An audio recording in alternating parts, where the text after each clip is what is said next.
After years of being together, my boyfriend proposed, but I said no. In a huff, he went on a trip abroad with his first love. When he returned, we were separated by death. He lay in the bathtub. Grace, I'm here to join you. Not long ago, on the very day I received that heavy pathology report from the hospital, Marcus proposed to me. Stage 4 lung. Fate always plays cruel jokes.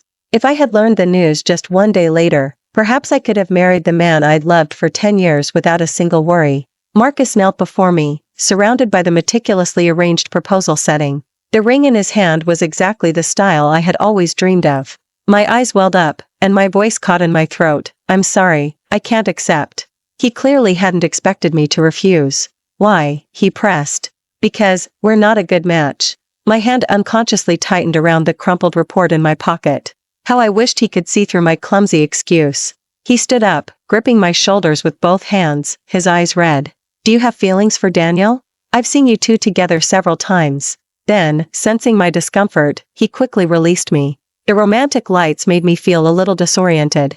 Grace, you're joking with me, right? He asked, his voice trembling.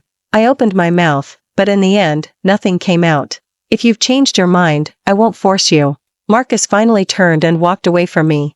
I couldn't find any excuse to offer, because my life was nearing its end. I returned to my cozy apartment. Mimi affectionately circled around me, her belly probably famished. I filled her bowl with cat food and watched her enjoy it with gusto. Suddenly, a wave of nausea swept over me. I hurried to the bathroom, leaned over the toilet, and threw up until there was nothing left. It was a while before I could slowly stand up, leaning against the wall. My phone vibrated with a text message from Daniel. He urged me to start treatment as soon as possible, saying modern medicine was advanced and could very well allow me to live longer.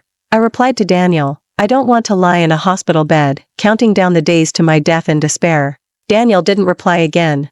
He understood my stubbornness, only reminding me to pick up my medicine from the hospital. Those medications could temporarily alleviate my pain, making me look less like someone on the verge of death. Marcus didn't come home that night. The bedding beside me was cold.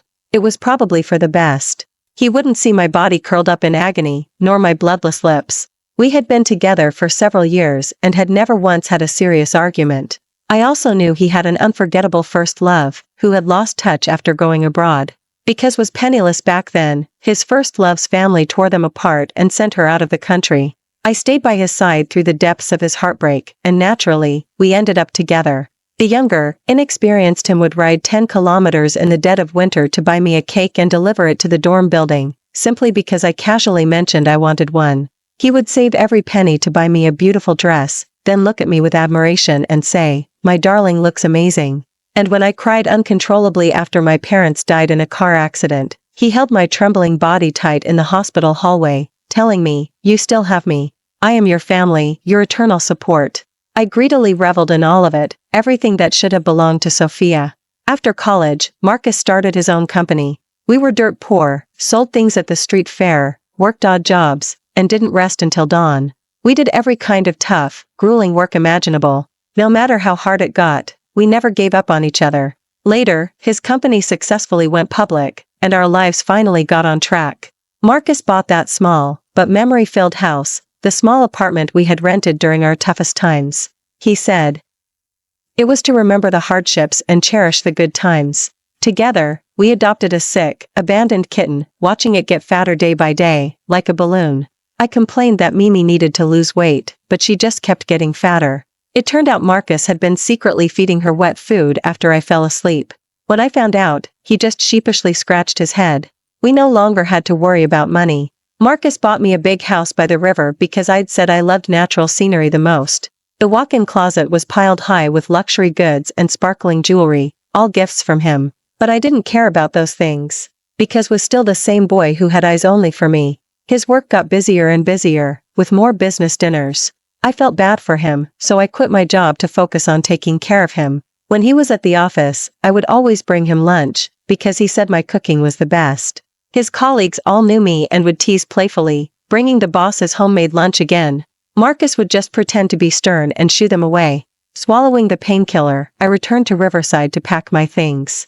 He wasn't there, but I saw his work documents on the table. Marcus had said he was busy signing a big project lately, and these documents were crucial. I decided to take them to his office. Underneath the documents was an employment contract. The name on it was all too familiar to me, Sophia, Marcus's unforgettable first love. She was back, and she had joined Marcus's company. My throat tightened. Holding the report and the documents, my heart was a mix of emotions. In the end, I still delivered them. Marcus looked a bit worn out, and his shirt was a bit disheveled. When he saw me, a hint of a smile appeared in his eyes, but that excitement abruptly stopped when he saw the documents in my hand. "Are you here to deliver documents?" I nodded, then handed him the lunch I'd made and placed the documents on the table, along with Sophia's resume. The pink bear design on the lunchbox was a bit worn. I had picked it out for him, and he wouldn't let me change it, saying it represented my love for him. "Where are you going?" he pressed. "I'm going to the hospital." "You're going to see Daniel again?" Marcus scoffed. "Delivering things to me must really be cutting into your date time." The door behind me slammed shut with a bang, and the draft it created felt cold. I froze. So, in his eyes, my trip to the hospital was just a secret meeting with Daniel. He didn't even ask if I had another reason. The surrounding colleagues were looking at me. Feeling a bit embarrassed, I quickly left the office building. But perhaps this was for the best. This way, I wouldn't go back on my decision, which would have condemned me to a lifetime of endless guilt towards him. City General Hospital was very close to Marcus's company, so I stopped by on my way to pick up the medicine Daniel had prepared for me. Daniel was waiting for me at the entrance. When he saw me approach, he waved. "I just got off work, so I waited here for you," Daniel said, as gentle as ever. "Let's go get something to drink." I knew what he wanted to tell me, but I agreed anyway. "You're sick right now, you can't drink coffee." He brought me a warm milk. "Thank you. Didn't you tell Marcus?" "Sophia's back and working at Marcus's company." I avoided his question. I rubbed the cup, the warm milk temporarily easing the coldness in my palms. "Is still not over, Sophia?" Daniel looked a bit agitated, then let out a heavy sigh. "I still suggest you get hospitalized for treatment. Then you'll have the strength to confront Sophia, won't you?" I never thought about confronting her. "As a doctor, shouldn't you also respect a patient's choice, Dr. Daniel?" My voice was a bit stiff. "Sorry, I have to go, I have something else to do." Passing's company again, I saw a familiar figure standing beside the trash can. It really was Sophia. She saw me. "Hello, Grace. Long time no see." She smiled as she looked at me, but I felt a pang of discomfort and simply looked away. Seeing me staring at the worn-out lunchbox in my hand, she looked a bit awkward. "Mr. Marcus asked me to throw this away. Can I have this?" She nodded and handed me the lunchbox. I didn't expect the job market here to be so tough. In the end, Marcus was the one who took me in. "You look a little pale, are you sick?" "Just a bit of a flu lately, thanks for your concern." She hadn't changed, she was still so beautiful and gentle. I touched my own body, which was gradually wasting away. It turned out my sickness was visible.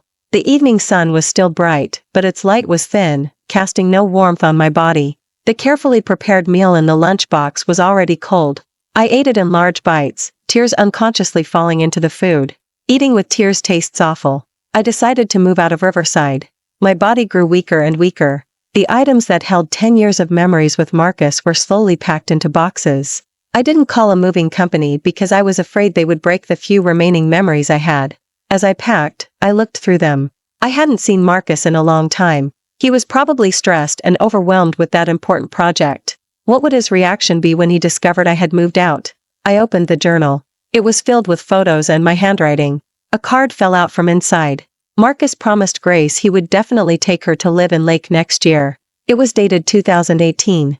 I looked at the yellowed paper, mumbling, unable to speak. Back then, Marcus's company was just starting to take off. He worked late into the night every day, and even though the time came, we never made it to Lake.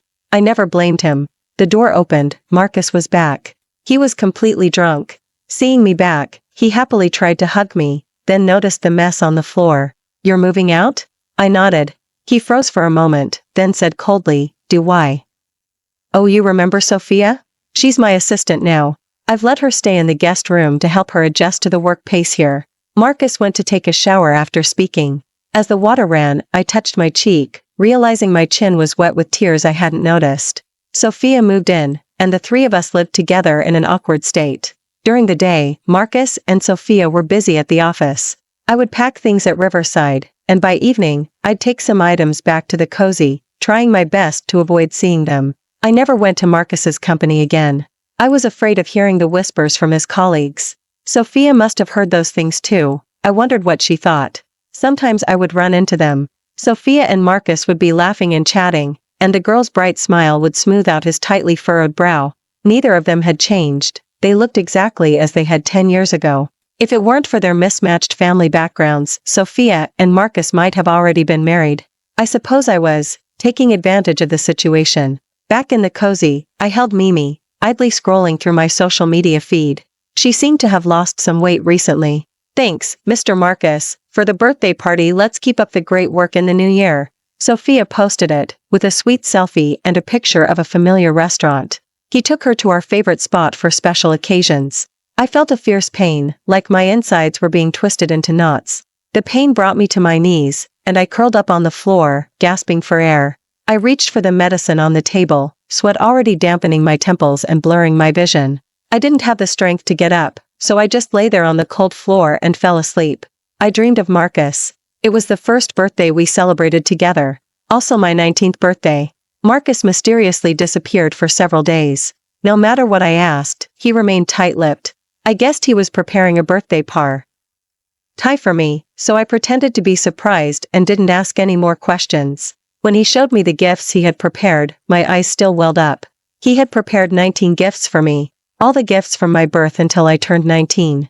There was also a projector. I turned it on, and my mom and dad appeared on the screen. He had personally used photos of my parents to generate their likeness on the computer and recorded a birthday greeting. Even their voices sounded very similar. My mom on the screen had smiling eyes, a stark contrast to her bloodied appearance on the day of the car accident. Mom and dad held hands, smiling at me just like when I was little. Nan, you've been through so many difficult times alone. It must have been hard.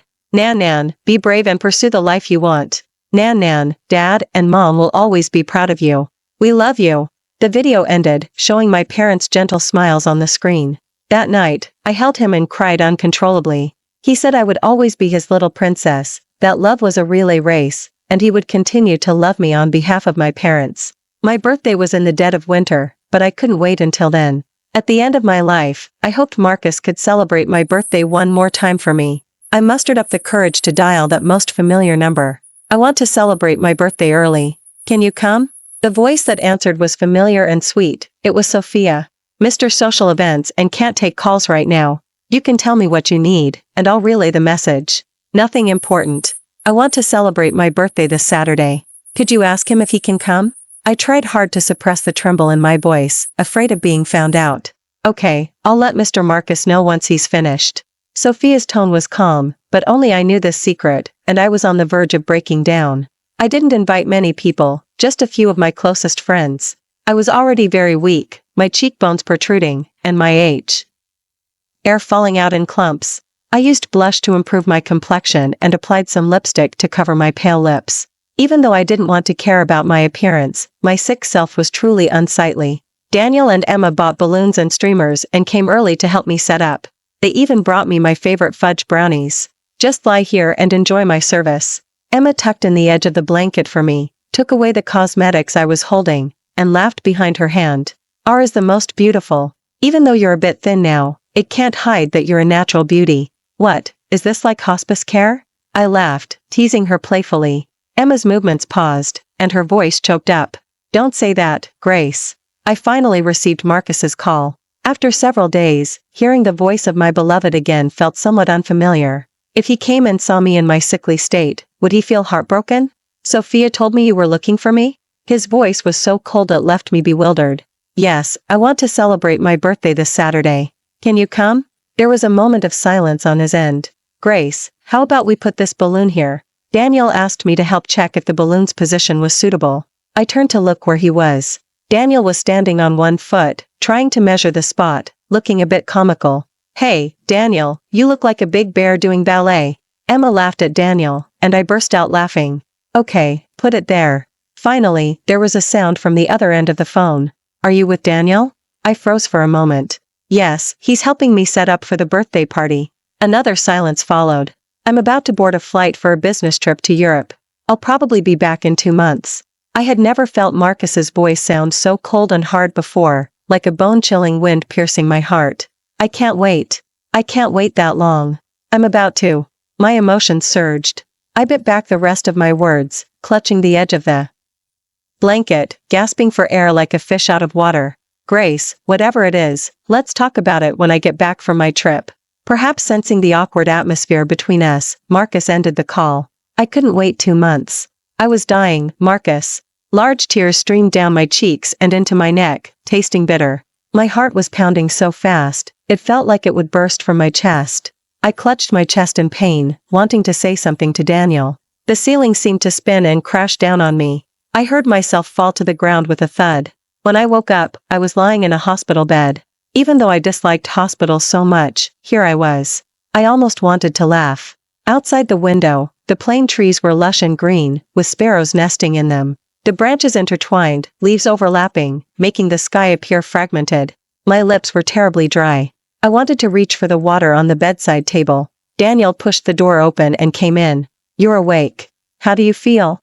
He held a medical chart in his hand, his eyes dark-rimmed, probably just off his night shift. I'm okay. Thanks for everything again, Dr. Daniel. I looked at Daniel with a hint of apology.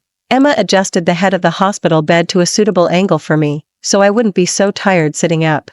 He rolled his eyes at me, seeing me politely and distantly making small talk. I told you long ago to get hospitalized for treatment. Did you have to suffer like this? Daniel looked at the bandage on my forehead. I had fallen headfirst from the couch and hit my head on the corner of the table. You slept for 3 days. Do you know how much you scared me? Emma looked at me pitifully, like she was hurt. I know you don't like hospitals, but if you're here, it's easier for Emma and me to visit you. I wouldn't feel safe with you at home alone. He brought me a cup of water, then returned to his serious demeanor. You're so thoughtful. How come you're still not married? I teased him playfully again, as if we were back in high school. He was shy and quiet, often bullied. As a younger girl, I had a short temper and couldn't stand seeing others pick on classmates, so I always stood up for him. Even when I got hurt myself, Daniel couldn't stand seeing me running around with bloody arms, so he always kept a first aid kit specifically for me in his backpack. When I was injured, he would insist on bandaging me up. You can be quite annoying sometimes, I told him, smiling. You'd even put ointment on me for a mosquito bite. Do you know how many bacteria are in a mosquito's blood? He started giving me a scientific lecture again. And you, stop hyping up Grace here all the time. She needs rest now. Daniel aimed his comments at Emma. His constant lecturing gave me a headache, so I could only agree to everything. After you got together with Marcus, that first aid kit was never used again. I was useless, I couldn't protect you. Daniel lowered his head remorsefully. Realizing he had mentioned Marcus, he closed his mouth and said nothing more. The atmosphere fell into a brief silence. I never dared to bring up Marcus. After you got sick, I haven't seen him at all. Emma said cautiously. I didn't tell him. He's on a business trip abroad right now, very busy with work. I don't want to disturb him. I said quietly, turning my head to look out the window. Daniel said nothing more. Seeing that I didn't want to continue the topic, he told me to rest well and then left. My body was deteriorating, constantly in pain. Sometimes I couldn't even distinguish between dreams and reality, wishing I could just die. Daniel was still nagging, patiently counseling me every day to take targeted medications, saying they would make me feel better. But I didn't want to. I didn't want to shave off my long, beautiful black hair, which couldn't hide my gaunt appearance anyway. It was my last shred of dignity. I hadn't heard from Marcus in a long time. Was he okay? When I felt a better, I would ask Emma to push me outside for a walk. The yard was as green as ever, but I was still wrapped in a thick blanket. I could no longer feel the vibrancy of summer. Daniel ran over, breathless. Something happened to Mimi. My heart sank. Since being hospitalized, I had entrusted Mimi to an elderly couple in Daniel's neighborhood. Both of them loved animals, and sometimes I would ask Daniel to bring them and Mimi some nutritional supplements. I had planned to let Marcus take care of Mimi after he returned. Mrs. Evans said Mimi had been wailing all day and night, wouldn't eat, and made a mess of the house. Anyone who tried to hold her, she'd scratch and claw. Then, Evans forgot to close the door when she went out, and Mimi slipped through the gap. I put up missing cat posters, but so far, there's been no news. I couldn't hear the rest of what Daniel said. My mind was only filled with the words, Mimi is lost. Don't get agitated, you can't get upset right now. Maybe she just went out for a bit of fresh air and will come home in a few days. Daniel looked at me anxiously, pacing back and forth. Home. Yes, home. Mimi wouldn't wander off. She definitely went home. I numbly stood up, muttering to myself, stumbling as I ran home. I lost count of how many times I fell. The ill-fitting hospital gown let in the cold wind and brushed against wall dust. I ran exceptionally fast, with Daniel and Emma chasing behind me. People on the street, watching the dramatic scene, moved aside for us. Perhaps they hadn't expected a woman as thin as a skeleton to run so fast. That was my only remaining connection to Marcus. At the crossroads near my home, I saw a man, his face full of disgust, carrying a furry object towards the trash can, ready to throw it away. The sunlight was a bit glaring. I rubbed my eyes. The bloody mass in his hand had Mimi's distinctive orange markings. What I feared most had finally happened. I used all my strength to shout, "Don't throw it away." My hoarse voice, and used for days, caught the man's attention. "Is this your cat?" It was in the road and I accidentally ran over it, the man said loudly, trying to shift the blame. I stroked Mimi's broken body. It was limp and had lost so much weight. Her smooth, beautiful fur was matted with blood, staining my clothes. I sat there numbly on the ground, my hair plastered to my face with tears, unable to see the whispering people around me. I sat on the ground, holding Mimi's increasingly cold body, like a puppet. She was almost home. I watched the crimson clouds in the distance being swallowed by the night, shrinking, and finally fading away. Daniel and Emma caught up, startled to see me covered in blood. "Are you okay? Are you hurt? Let me see where you're injured."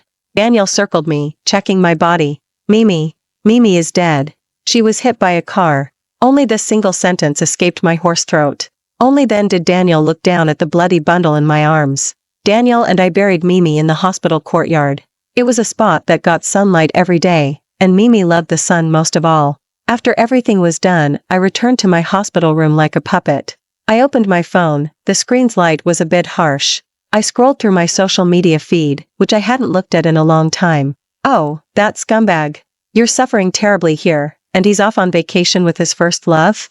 Emma was indignant, an anger that wanted to tear Marcus limb from limb. The latest post was from Sophia, a 9-picture travel collage and a caption, "Emerald-colored water, and snow-capped mountains soaring into the clouds." The girl smiled brightly, squatting by the lake shore, feeding swans. The man in the picture was tall, even though his back was to the camera. I recognized him, it was Marcus. The scenery was all too familiar, lake and a cascadia, which I had seen countless times in magazines and videos. That was the place I had longed for countless times, lake. The phone slipped from my sweat-soaked palm and fell onto the bed. So their work and business trip were actually a vacation. I fell ill with a flu in early autumn. Even though Emma took many precautions, constantly disinfecting before entering the hospital room, my body was too weak. Any slight change in temperature could claim my life.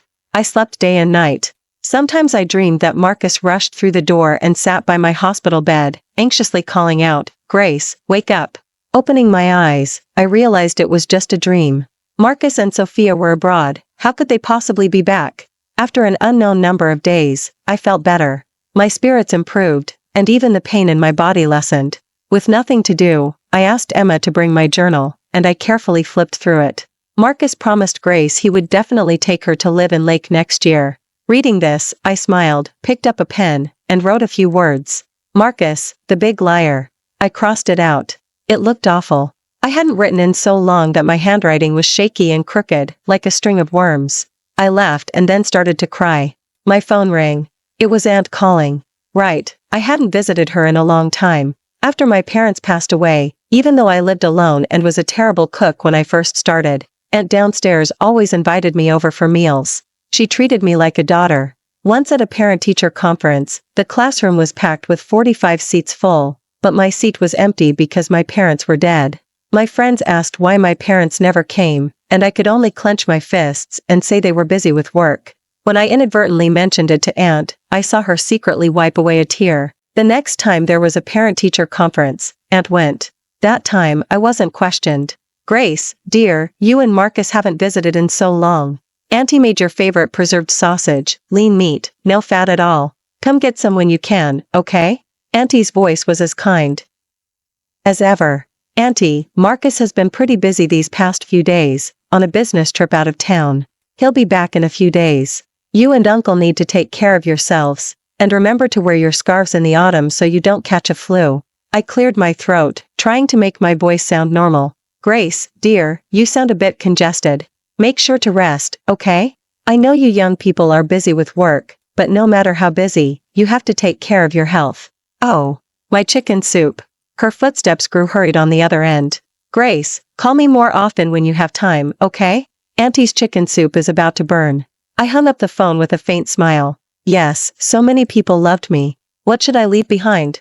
In the rare days I wasn't tormented by pain, I tried to leave my mark. I left the cozy keys with Daniel, asking him to clear out the apartment, donate anything useful to charities or organizations, and either sell the place or have him and Emma split it. Of the inheritance left after my parents' passing, I gave a portion to the elderly couple who cared for Mimi. Even though they felt very guilty about losing Mimi, I insisted they accept it to help more stray cats and dogs. The other part one deposited into a new debit card to purchase my burial plot. I gave Emma detailed instructions for everything, watching her eyes fill with tears. Why are you crying? When I die, remember to make plenty of donations in my name. I don't want to starve in the afterlife because no one remembers me down there. I patted her shoulder. I still had one important thing left to do. On my contacts page, I opened the text message thread with Sophia. It took me a trembling half-minute to type a few words. Do you love Marcus? I was both eager and terrified of the fated answer. I received a reply quickly. I love him. Can I ask you for one more favor? Could you help me buy a burial plot from Lake? Mimi died, and I want to bury her there. I still didn't have the courage to tell her that I was dying.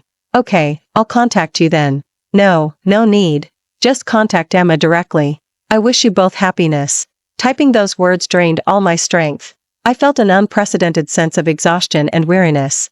I threw the journal into the trash can, along with the card. I let out a long sigh, lying on the bed. My heavy, decaying lungs began to work again. The scene before my eyes blurred, lights spun, and I heard Emma crying, along with the calm, long beeping sound from the monitor. Marcus's perspective. I was startled by an unconscious remark from Sophia. She said Grace had asked her to buy a burial plot to bury Mimi. Mimi was dead? My mind went blank. I dialed Grace's phone. I'm sorry, the number you have dialed has been disconnected. Only the automated female voice echoed in my ears. I called Daniel and Emma, but again, no one answered. I felt something was wrong. I told my assistant to book the soonest flight. I had to go back and see what was going on. What was that woman, Grace, playing at? She'd even canceled her phone number just to leave me. I returned home. The house was still as I'd left it, except the kitchen island had a layer of dust. Opening the refrigerator, I saw the bread in the fridge had grown mold. If we're here, she would never have let moldy food stay in the refrigerator. Grace really hadn't come back. Where was she? I was a bit irritated and dialed Grace's number a few more times. Still disconnected. Finally, on my fourth call to Daniel, Emma's call came through. Where is Grace? Why isn't she answering my calls? I desperately wanted an answer to my confusion.